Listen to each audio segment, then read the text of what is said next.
Muchas gracias. Este tema me apasiona mucho porque si nosotros conocemos de verdad lo que el evangelista Mateo escribe desde el comienzo y el sentido que tiene lo que escribe, entenderemos el resto del evangelio. Sin entender la genealogía, es imposible entender el resto, el contenido, el cuerpo en sí del evangelio de San Mateo, ya que este es un evangelio estrictamente elaborado de una manera sistemática, catequética, podría decir, a pesar de que en el capítulo 23 dice que a nadie digas catequete, ¿no? Que a nadie digas catequeta, pero hay que entender el contexto, ¿no es cierto? Referente a esto precisamente, ¿sí? A esto que nace de la genealogía. Para mí es importante entender esta base fundamental donde Dios quiere escribir su historia y escribir la historia de la salvación con nosotros, no sin nosotros, de la mano de nosotros, ayudándonos siempre, caminando juntos. Dios es el primero en practicar la sinodalidad, porque Dios se abaja al ser humano, es condescendiente en todo momento, lo busca a Adán, camina con su pueblo. He visto la humillación de mi pueblo y he bajado para liberarlo. No hay liberación sin contemplación y sin escucha. Todo es un proceso de liberación y luego, lógicamente, de sanación y de integración al pueblo, al nuevo pueblo de Dios.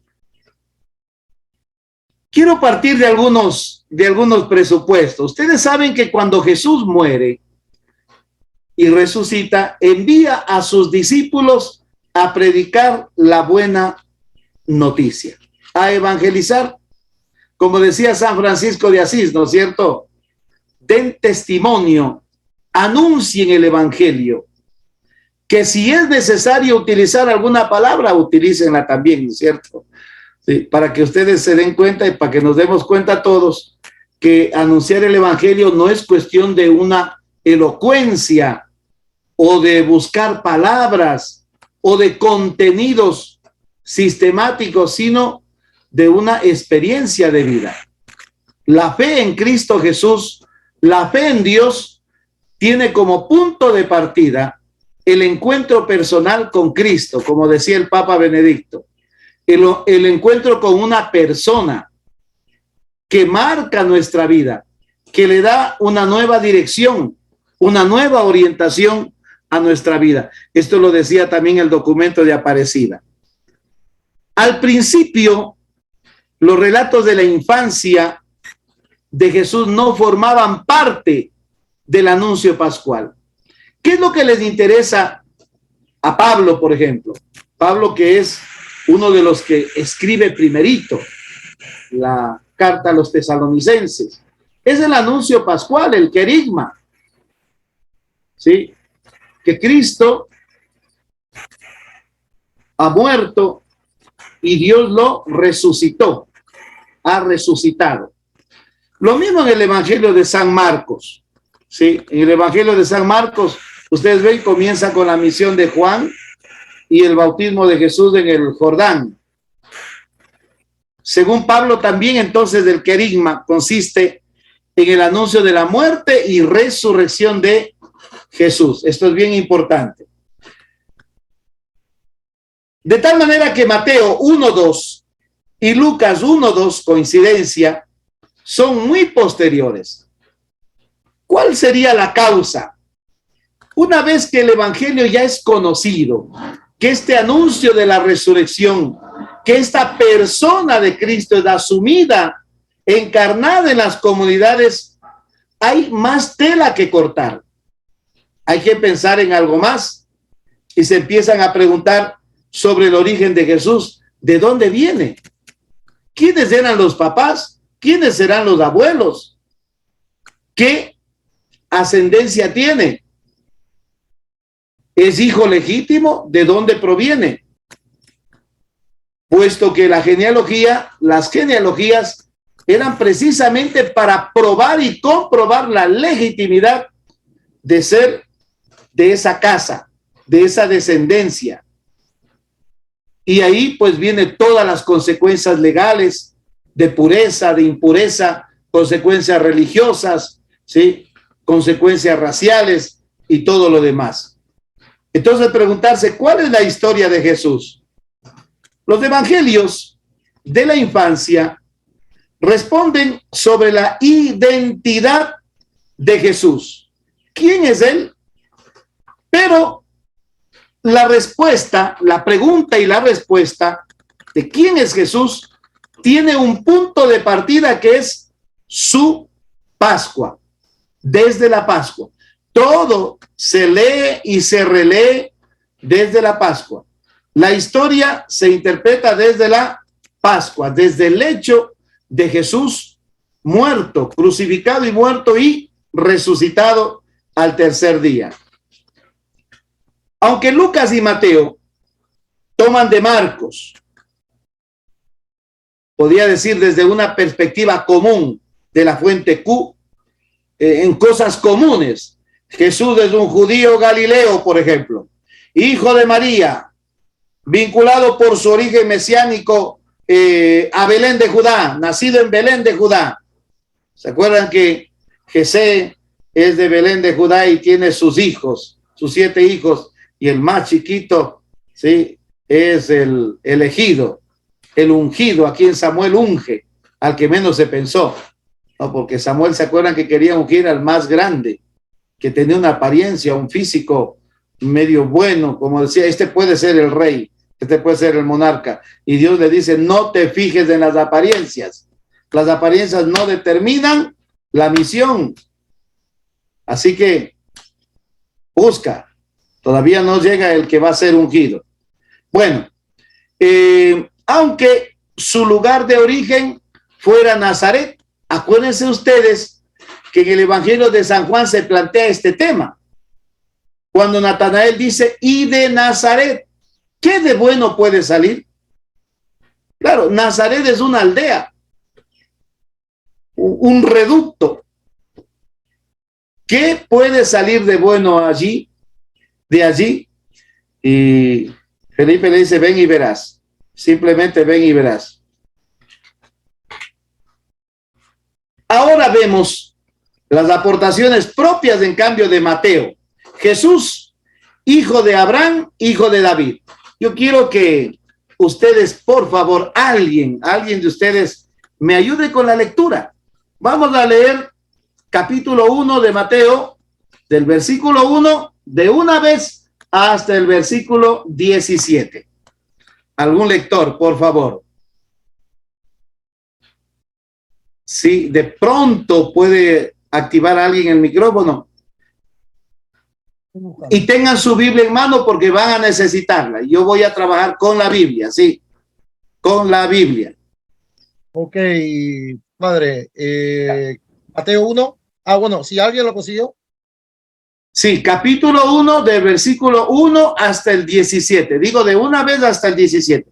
Leamos despacio, vamos saboreando, ¿sí? Como cuando comemos una comida rica y la comemos despacito para saber qué es lo que estamos comiendo, inclusive hasta tener sospecha con qué lo habrán preparado, ¿no es cierto? ¿Qué ingredientes habrá utilizado? Cuando nosotros leemos una lectura de manera detenida, vamos asimilando, vamos entendiendo y vamos asumiendo.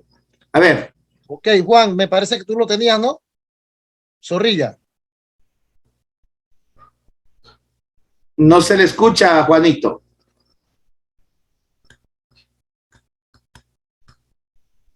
Genealogía de Jesús. Genealogía de Jesucristo, hijo de David, hijo de Abraham. Abraham engendró a Isaac. Isaac engendró a Jacob. Jacob engendró a Judá y a sus hermanos. Judá engendró a Tamar, a Fares y Sará. Fares engendró a Esrón. Esrón engendró a Arán. Arán engendró a Aminadab. Aminadab engendró a Naasón. Naasón engendró a Salmón. Salmón engendró a Rahab. A Boz. Boz engendró de Ruth a Obed. Obed engendró a Yesed. Yesed engendró al rey David. David engendró de la mujer de Urías a Salomón. Salomón engendró a Roboán. Roboán engendró a Abías. Abías engendró a Asaf. Asaf engendró a Josafat. Josafat engendró a Jorán. Jorán engendró a Osías. Osías engendró a Joatán. Joatán engendró a Acaz. Acaz engendró a Ezequías. Ezequías engendró a Manasés. Manasés engendró a Amón. Amón engendró a Josías. Josías engendró a Jeconías y a sus hermanos en tiempos del destierro a Babilonia. Después del destierro a Babilonia, Jeconías engendró a Salatiel. Salatiel engendró a Zorobabel. Zorobabel engendró a Abiud. Abiud engendró a Eliacim. Eliacim engendró a Azor. Azor engendró a Sadoc. Sadoc engendró a Aquín. Aquín engendró a Eliud. Eliud engendró a Eleazar. Eleazar engendró a Matán. Matán engendró a Jacob. Jacob engendró a José, esposo de María, de la que nació Jesús, llamado el Mesías. De este modo, todas las generaciones de Abraham a David son 14. De David hasta el destierro a Babilonia, 14. Del destierro de Babilonia hasta el Mesías, 14. Palabra de el Señor. Gloria a ti, Señor Jesús. Y palabra del Señor, porque así Dios ha escrito su historia, así Dios describe la historia del pueblo de Israel y escribe también nuestra historia. Ya vamos a ver por qué. Esto es muy interesante. Bien, ahora vamos a ver las aportaciones que hace Mateo desde el comienzo. Jesús, hijo de Abraham, hijo de David. Él es el Emmanuel, el Dios con nosotros, Salvador de su pueblo. Precisamente el nombre Yeshua significa Yahvé salva. Los judíos no lo han acogido. ¿Se acuerdan que más bien al contrario quisieron matarlo? Sin embargo, los gentiles vienen a adorarlo. La famosa fiesta de la Epifanía. Los gentiles vienen a adorarlo. Si ven cómo se teje esta historia desde el comienzo. Hace una historia idéntica a Israel. Una historia idéntica a Israel. Acuérdense que huye a Egipto, así nace la historia de Israel. En el verso 15, 2:15, de donde vuelve como un auténtico Moisés. 2:1, 21. Es hijo de David, es el rey de los judíos. 1:1. 2:1:6. Después él es el nazareno de Dios. Cuando regresa dice que tuvo miedo de regresar a Judea porque gobernaba el hijo de Herodes, Arquelao, que era otro cruel, de tal palo a tal astilla, ¿no es cierto? Entonces tuvieron que irse ¿a dónde? Al norte, a Nazaret. Por eso se lo llamó Nazareno o Nazoreo, como dice la Biblia de Jerusalén, ¿no? Se lo llamó Nazareno. En el bautismo de Juan vemos que Dios lo proclama, lo constituye su propio hijo. Este es mi hijo. Vence las tentaciones del diablo en el desierto y luego regresa a Galilea. Galilea es el punto de partida de la misión para el anuncio del reino. Hay una tradición socio-religiosa que define a Jesús como Cristo, como el Cristo, hijo de David, origen judío, e hijo de Abraham, abierto a todos los pueblos. Jesús viene a ser como el hijo también de las promesas de Dios, una promesa universal. Acuérdense que Génesis 12, del 1 al 3, consagra precisamente esta alianza cuando Dios le dice a Abraham: en ti serán benditas todas las etnias, todas las razas, todos los pueblos de la tierra, todos, absolutamente todos. Así, de esta manera, entonces, la genealogía aparece como un libro, como una historia familiar, en su origen y en su destino. Origen, ¿por qué? Porque sabemos que viene de Abraham, David, y destino porque él va a ser el Salvador, en su origen y destino. Hijo de David, israelita. Jesús es auténtico judío y arraiga su mensaje en su tradición mesiánica. Luego será Mesías de todas las naciones. Ahí está Mateo 28, cuando Jesús, lo curioso en el discurso, ¿se acuerdan? En el en el tercer discurso sería el sermón misionero, el discurso misionero, cuando les dice que ese texto lo leímos recién, el día domingo: no vayan sino a las ovejas descarriadas de Israel, y les prohíbe ir donde samaritanos y donde pueblos paganos. No vayan para allá. Vayan a las ovejas descarriadas, perdidas de Israel. ¿Quiénes son esas ovejas perdidas? Todos estos excluidos. A veces nosotros, por interpretar de manera piadosa el texto, decimos: las ovejas perdidas son los pecadores, los que se han alejado de la iglesia, los que ya no vienen a misa. No, las ovejas descarriadas, las ovejas perdidas, es a las que nosotros mismos, por nuestra causa, estos falsos pastores han permitido que se mantengan al margen de la sociedad, al margen de todo. Son aquellos rechazados. Por eso Jesús apunta a 4 realidades dolorosas de ese tiempo. Acuérdense, dice: sanen a los enfermos, resuciten a los muertos, limpien a los leprosos, y cuarta realidad es: expulsen, echen fuera a los demonios. En vez de codearnos con el demonio, Jesús dice: ¿por qué? Por el miedo. Hay un adagio antiguo, ¿no es cierto?, que se decía: si no puedes con tu enemigo, únete. Pero es una tontera, es algo totalmente equivocado, porque no podemos unirnos nosotros al demonio. No podemos darle la mínima oportunidad. Jesús no le dio la mínima oportunidad a Satanás. Ahí vemos las tentaciones, ¿no es cierto? Si tienes hambre, haz que estas piedras se hagan pan.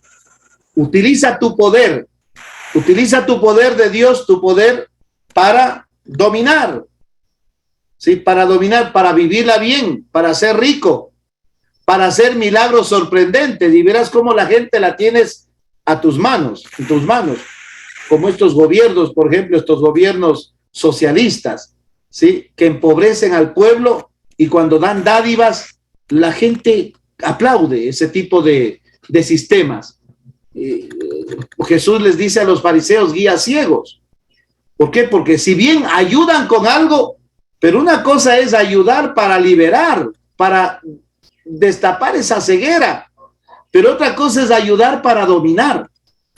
Y Jesús a eso se opone. No tenemos derecho de ayudar para dominar, sino ayudar para liberar. Por eso Jesús les dice a los fariseos: guías ciegos. Guían a otros ciegos y los dos caen en el mismo hoyo, en la misma realidad absurda, ¿no? Hijo de Abraham. Cuando escuchamos hijo de Abraham, hablamos de una apertura universal, según la promesa, Génesis 12, 1, 3, y destacado como dice Pablo, San Pablo en la carta a los Gálatas 3, 6, 22, ¿no? Una promesa universal. Esta universalidad no niega lo particular. asume lo particular, pero para darle un empuje mucho más abierto, ¿sí? Mucho más abierto, para que esa identidad de hijo de David, hijo de Abraham, al final ya queda integrada en esta familia trinitaria. El Hijo junto al Padre y al Espíritu Santo. Padre, Hijo y Espíritu Santo. Mateo marca las tres partes fundamentales de la historia. Ustedes sí saben eso, ¿no es cierto? De la historia de la salvación, de la historia de la esperanza de Dios y de su pueblo, que Dios siempre se ha revelado a su pueblo de forma muy pedagógica. Dios ha querido acercarse al hombre, al ser humano, tomando en cuenta todas sus limitaciones. Cuando a mí me dicen algunos, padre, a mí me da coraje leer la Biblia, porque es que en la Biblia hay tantas injusticias, en el Antiguo Testamento no ve tantas masacres. ¿Cómo es posible que Dios mismo mantenga la mano alzada de Moisés para que siga la matanza? Bajaba la mano y ganaba Israel, perdía Israel. Alzaba la mano Moisés, le tuvieron que sostener la mano, ¿no es cierto?, para que siga ganando Israel. ¿No cree que eso es una injusticia? ¿Por qué eso se permite en la Biblia? ¿Por qué eso narra la Biblia y eso se dice palabra de Dios? Y la razón es sencilla, porque Dios escribe su historia sin mentir. Y una de las bases fundamentales para ser persona es no esconder nuestra realidad. Al contrario, mostrarnos como somos, con nuestras luces y sombras, con nuestros aciertos y desaciertos, con nuestras caídas y nuestras levantadas. No mostrar o creernos modelos de hombres perfectos, curas perfectos, catequistas perfectos, papás perfectos, obispos perfectos. No, no, nadie es perfecto. Y sin embargo, Dios ahí escribe su historia. Ahora voy a hablarles. Esta genealogía se divide en tres partes. Estoy hablando de la historia. Todavía no vamos a hablar de la triada, ¿no es cierto?, de 14 y después de 7-7, ¿no? Abraham, primero, Abraham es principio de la promesa salvadora para todos los pueblos. Punto de partida. Esto no hay que olvidarse. Esto parece que se olvidaron también los fariseos un poco. Y por eso son demasiado nacionalistas. Como que la salvación, imagínense lo escrupulosos que son hasta para la comida, para, para relacionarse con los demás. Es tremendo. Y no, la alianza Dios la establece con todos, para todos. 2, David es la figura del rey que va a salvar a su pueblo. No olviden ustedes, a la final, hablando en términos generales, el monarca es el pastor. Es el pastor que en nombre de Dios apacienta. Y apacienta significa alimenta. Da la comida, hace posible el pan en las mesas. De tal manera que los falsos pastores que denuncian los profetas, uno de ellos es de Ezequiel, en el capítulo 36, los denuncia de manera tan dura, ¿no? Isaías también. Los abusos que los dirigentes de Israel cometen en contra de los pobres, en contra de las viudas, en contra de los huérfanos, en contra de la gente vulnerable. Sí. Que en vez de apacentar al rebaño, dice Ezequiel, se apacientan a sí mismos. Buscan, y esto se repite, la historia se repite hasta ahora. Muchos gobernantes entran a la política para apacentarse a sí mismos, es decir, para robar. Ahí está la corrupción. O sea, esto se sigue repitiendo. Solo que ahora no hay denuncia profética. Nos callamos y pensamos que la corrupción es normal. Sí, que la corrupción es normal. Y tercero, punto C, el exilio babilónico, que marca de una u otra manera la relación de Dios con los conflictos humanos.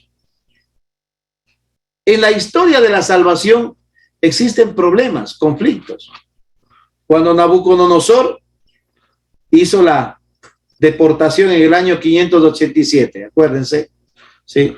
Y nos habla de eso precisamente, personajes del exilio babilónico. A pesar de que del versículo 13 al 16, si ustedes leen atentamente, Mateo introduce nombres desconocidos. Yo dejo esto a los más estudiosos. ¿De dónde Mateo se habría inventado ese nombre, esos nombres? ¿De dónde sacó esa genealogía? Vaya Dios a saber. Estudiemos un poco más, ¿no es cierto? Necesitamos perder un poco más de tiempo. Sí, pero perdamos tiempo más bien en lo fundamental. Entonces tenemos genealogía 14. Comienza por Abraham, David y exilio. Acuérdense 3 cosas. Abraham, David, exilio babilónico. Sí, importante. Y terminan en José, versículo 16. Aunque no es él el que engendra al Mesías, como comienza bonitamente, Abraham engendró a Isaac, Isaac engendró a Jacob. Así son los Sefer Toledot, se dice en hebreo, los libros de las historias, de las genealogías, ¿no? Sí, los Sefer Toledot. Sino más bien de María, una mujer, marcando el segundo, este sería el segundo origen de Jesús. El primer origen de Jesús está ahí en la genealogía, pero hay un segundo origen, que es en María, ¿sí? Un origen especial, que nace del Espíritu Santo. A la final, José no es el padre carnal, José es el padre adoptivo, pero tendrá que asumir la misión de, esto se estudia en un tema a propósito, que es el origen de Jesús en Mateo. La genealogía introduce a Jesús en una historia de padres e hijos. Presenta Mateo el documento familiar de Jesús, la familia, la casa. En hebreo, en el Antiguo Testamento no aparece la palabra familia como tal. Siempre se habla de casa. Casa es sinónimo de familia. ¿Sí? Sinónimo de familia. Para indicar su origen legítimo según la sangre israelita. La genealogía se divide en 3 grupos, pero asombra la nueva referencia, que esto no es normal. Y esto es lo que quiero compartirles con todo cariño. Verán, esto es lo hermoso, el detalle maravilloso de Mateo. 4 mujeres irregulares: Tamar, Rahab, Ruth y la mujer de Urías. Imagínense ¿qué les parece? La mujer de Urías. Como que Mateo intenta un poco desenmascarar la cuestión del pecado de David, pero como que Betsabé no tiene la culpa de haber sido infiel a Urías, haberle sido infiel con David, pero hay culpa, igual hay culpa. Introducida en la lista de puros varones para indicar el sentido y la novedad de Dios. Escuchen esto. Para indicar el sentido y la novedad esta es la novedad de Dios en Cristo. Son, entonces, 6 grupos de 7. ¿Se dan cuenta que son 6 grupos de 7? 14. 6 grupos de 7. Y Jesús será el séptimo. El séptimo, que significa plenitud. Acuérdense que el 3 es el número de Dios y el 4 la totalidad. Por eso 4 y 3, 7. El 7 es el número de la plenitud, de la definitividad.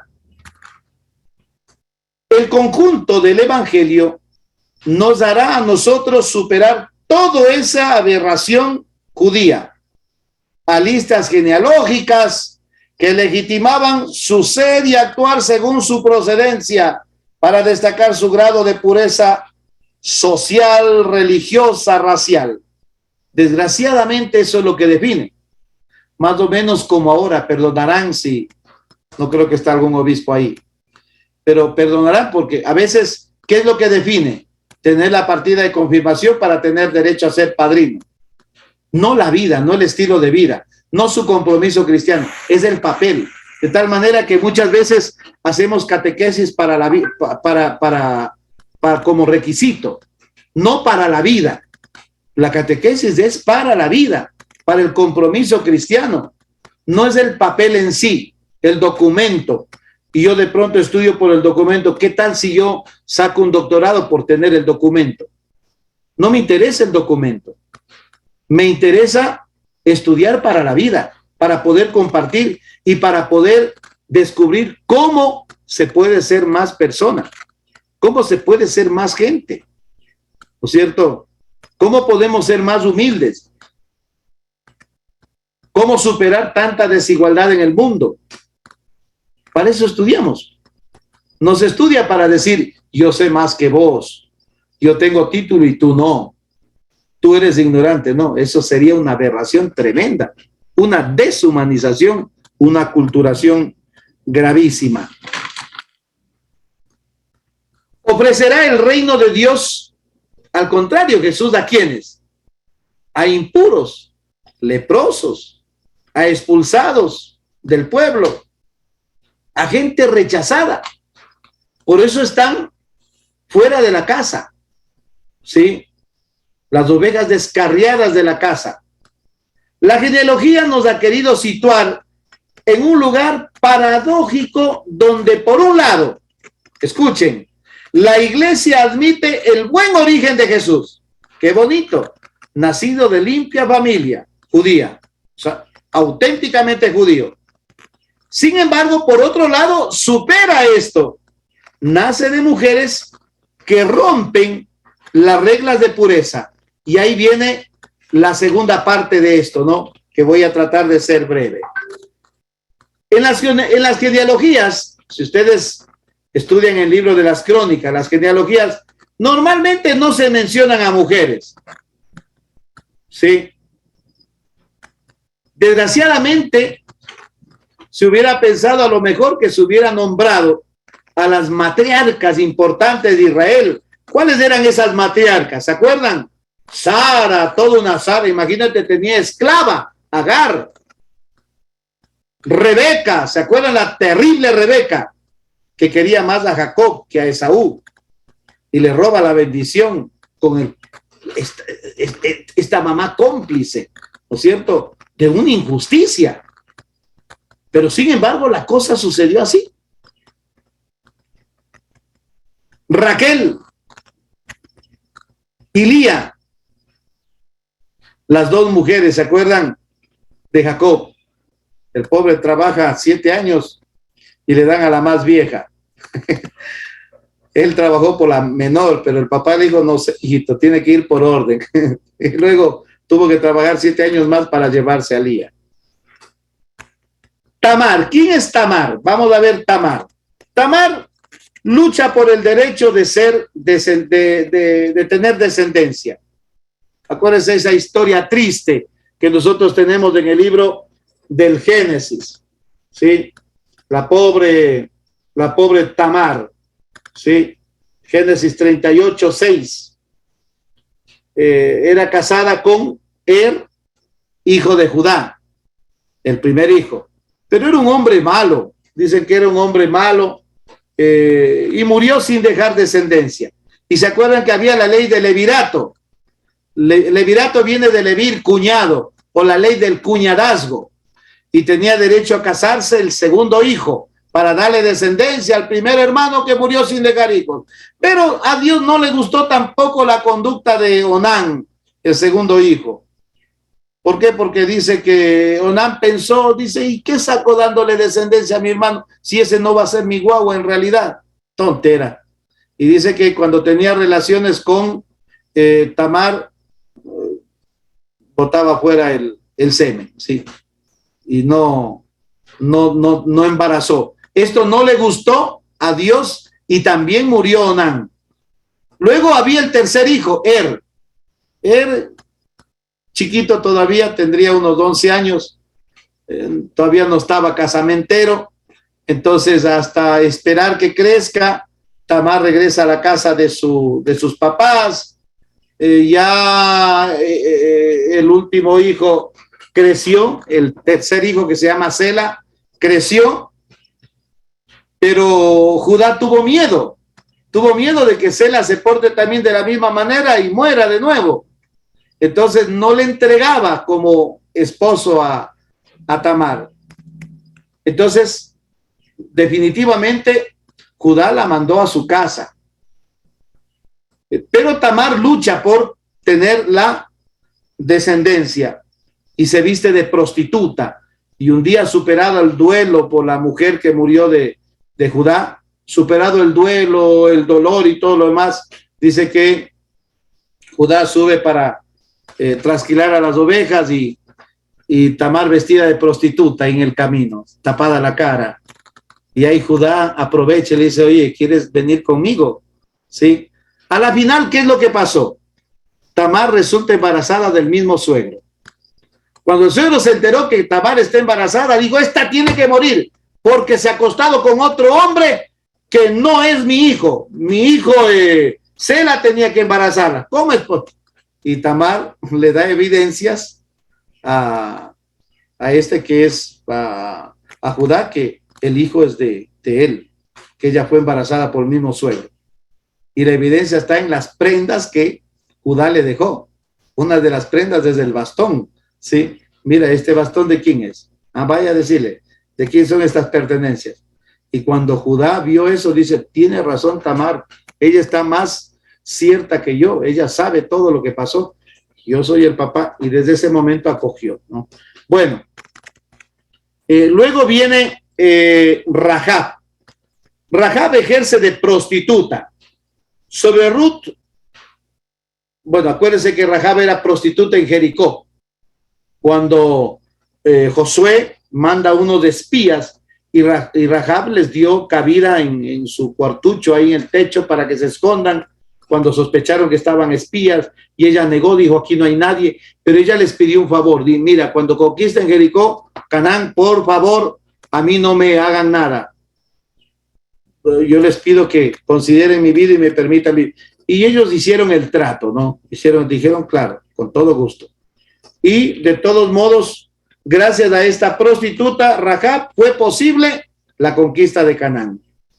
Luego Betsabé. Betsabé, a ver, sobre Ruth no tenemos malas noticias, ¿sí? Se conocen cosas buenas. Ruth estuvo con su suegra Noemí, acompañándola. Bueno, luego Betsabé, ¿será que tuvo culpa o no tuvo culpa? Y a ustedes piensen también, ¿no es cierto? ¿Tuvo o no tuvo culpa?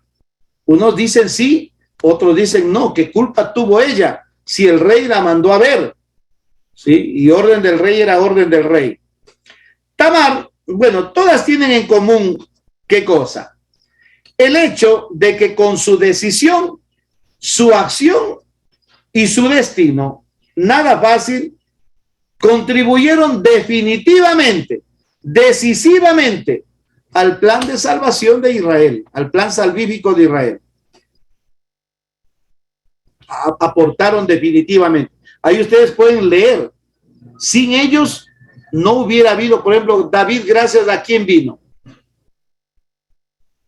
Y sin David no hay monarca y no hay promesa mesiánica, una promesa mesiánica como la que se prometió. Entonces hace posible, Tamar persiste en el derecho de su descendiente para que su familia no se extinga. Imagínense, el Mesías, ¿de dónde viene? De la tribu de Judá. Y si Tamar no tenía relaciones con su suegro, hijos con su suegro, ¿qué pasaba? Fregado. No hay. No hubiera habido David. Se hubiera extinguido la tribu de Judá. Ustedes también aquí deben pensar en otra cosa. El Mesías no viene de una descendencia de sacerdotes, no vino de la tribu de Leví, sino de una tribu distinta, de Judá. No es de una tribu sacerdotal ni nada de eso. Rahab salva la vida de los dos exploradores israelitas, de los dos espías israelitas, y con ello colabora con la conquista de Jericó. ¿Colaboró? Ruth decide permanecer junto a su pobre suegra Noemí, la suegra Noemí, y su hijo Obed. ¿Quién es Obed? abuelo de David. Vean, ustedes lean la genealogía, ¿sí? Aquí ustedes pueden ver, si ustedes van comparando con esto, ¿no es cierto? Obed dice, Salmón engendró de Rahab a Boz. Boz engendró de Ruth. ¿Se dan cuenta? A Obed. Obed engendró a Jesé, Jesé que es el padre de David. Jesé engendró al rey David. Sin eso no hubiera habido el rey David. Betsabé es la madre de Salomón e interviene para que su hijo sea rey.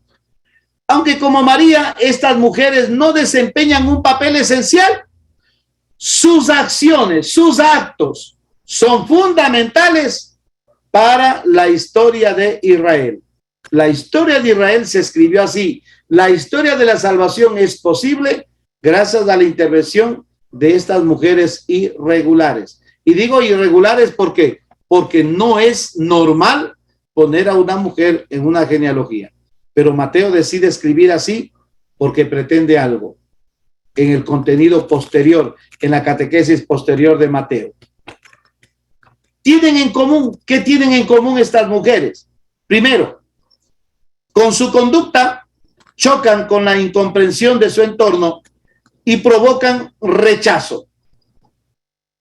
Inclusive María no fue la excepción. ¿Se acuerdan que José quiso repudiarla en secreto? Tamar, disfrazada como prostituta, debe luchar por el derecho a su descendencia. Rahab traiciona a su ciudad Jericó y vive como extranjera en Israel. Ruth abandona la seguridad de su familia y su patria. Ruth es moabita, ¿se acuerdan? Para vivir pobremente con su suegra Noemí. Si ven, en Israel. Felicitaciones a la, vean, un modelo de mujer, amante a la suegra. Betsabé se entrega a la relación sexual con David, aunque está casada. El embarazo prematrimonial de María resulta un verdadero escándalo. ¿Se acuerdan? A los ojos de José, que piensa en la posibilidad de repudiarla en secreto, de separarse, de divorciarse. Estos 5 destinos de mujeres muestran con todo que Dios, para realizar su plan de salvación, también elige caminos y destinos no usuales a nuestros ojos. Por eso, queridos hermanos, no es cuestión de escandalizarnos, porque si diéramos lugar al escándalo, estuviéramos tan escandalizados nosotros de ver cómo Dios suscita la historia, escribe la historia. Pero ¿cómo es posible, Señor, con una prostituta? ¿Sí? Con gente de mal vivir, que una nuera se acueste con el suegro y tenga un hijo. Terrible. Análogamente, los lectores pueden comprender que también el aparente fracaso del Mesías Jesús en la cruz es, en última instancia, una parte del plan salvífico de Jesús. ¿Qué les parece? Es parte del plan salvífico de Jesús. Lo de Jesús, ¿fue un fracaso? Aparentemente sí. Fue incomprendido. Lo rechazaron, lo abandonaron, lo mataron, lo crucificaron. Dios, sin embargo, corrige nuestros propios planes, endereza nuestros caminos. Por eso, la cruz no es definitiva. La cruz es un paso a la Pascua, a la vida definitiva. En este plan salvífico tienen lugar historias y destinos que según nuestras representaciones convencionales, lo que nosotros hacemos, son aparentemente insignificantes, nada santas. Dios realiza nuestra salvación en la historia, en nuestra vida humana, a través de los pequeños de este mundo. Vuelvo a repetir, Dios realiza la salvación en el mundo por medio de los pequeños. Ahí está el discurso de la comunidad en el capítulo 18. El pequeño. Hay que ser pequeño. Hay que hacerse pequeño. No es el niño, no es la figura del niño. Claro que toma la figura de un niño, un paidos, un pequeño. Pero con eso nos está invitando a ser pequeños, no a ser grandes o a creernos los grandes.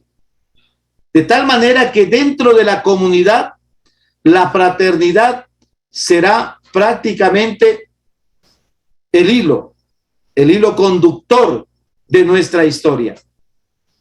La fraternidad con todo tipo de personas, sea quien sea de cualquier condición que sea, sin mirar con prejuicio su vida, sino al contrario, a pesar del pecado, a pesar de las desviaciones que podamos tener como seres humanos a lo largo de la historia, Dios toma en cuenta esa historia para salvarnos, para darnos la mano, para levantarnos y para enviarnos a anunciar la buena nueva. Que la buena nueva viene a ser anunciar, hablar y vivir lo que Dios hace. Lo que Dios hace en la historia de la vida. Lo que Dios ha hecho siempre en la historia de la vida. Cómo Dios provoca, cómo Jesús provoca acercarse. Hay una mujer hemorroísa que quiere acercarse a Jesús. O cómo Jesús también se acerca a todo tipo de personas, sin importarle el escándalo que de pronto cause por acercarse a todo tipo de personas. El escándalo sobre todo legal. Eso es lo más grave, lo legal. Bueno, me parece que me pasé del tiempo.